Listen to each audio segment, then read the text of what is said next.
महाभारत खत्म हो चुका था। पांडव जीत चुके थे, लेकिन जीत के बाद उन्होंने सब कुछ छोड़ दिया।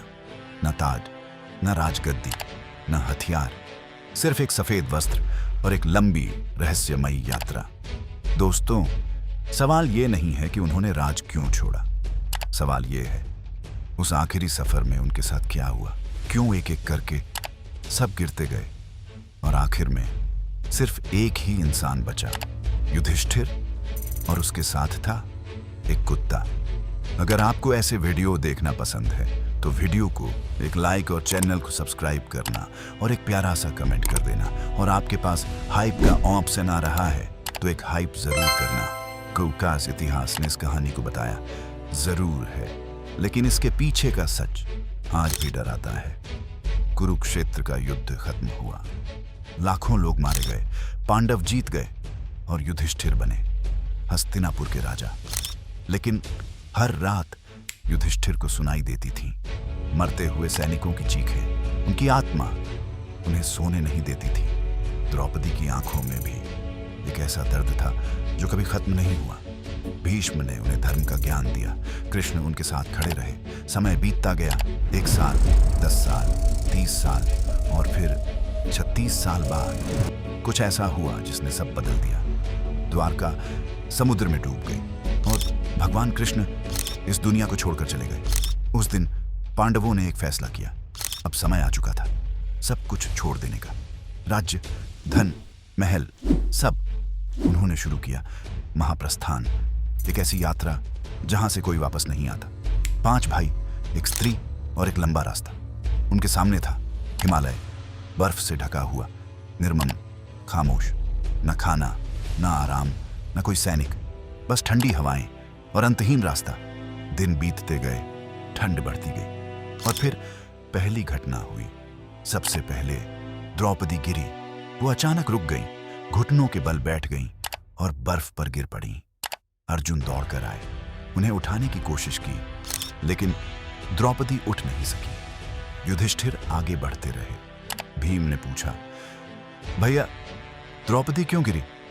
युधिष्ठिर ने शांत आवाज में कहा, क्योंकि उसने अपने 5 पतियों में सबसे ज्यादा प्रेम अर्जुन से किया। एक छोटा सा पक्षपात और वही बन गया उनका अंतिम दोष।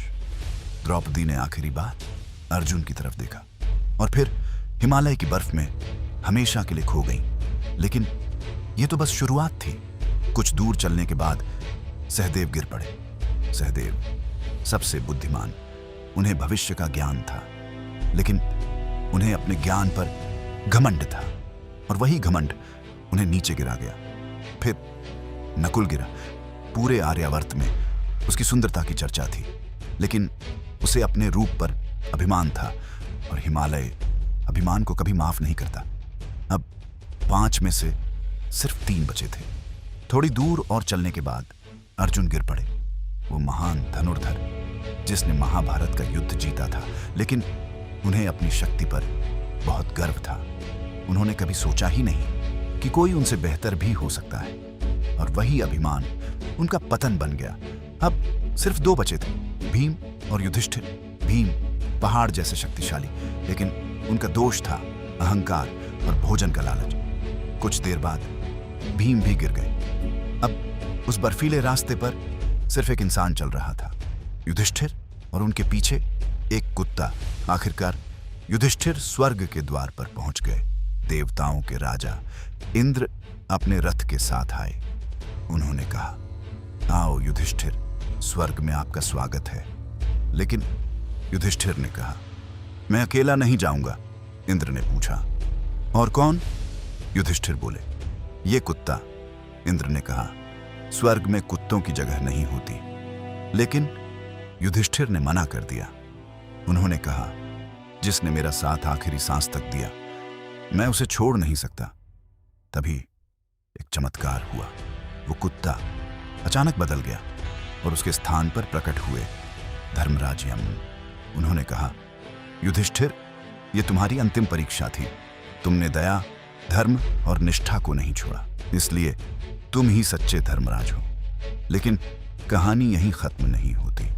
जब युधिष्ठिर स्वर्ग पहुंचे, उन्होंने एक अजीब दृश्य देखा।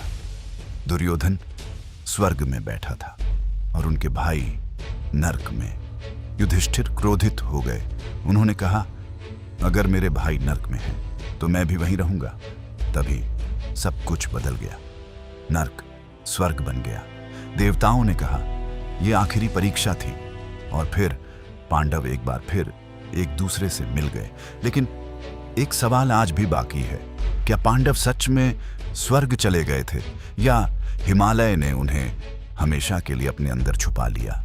आज भी कई पर्वतारोही हिमालय में गायब हो जाते हैं।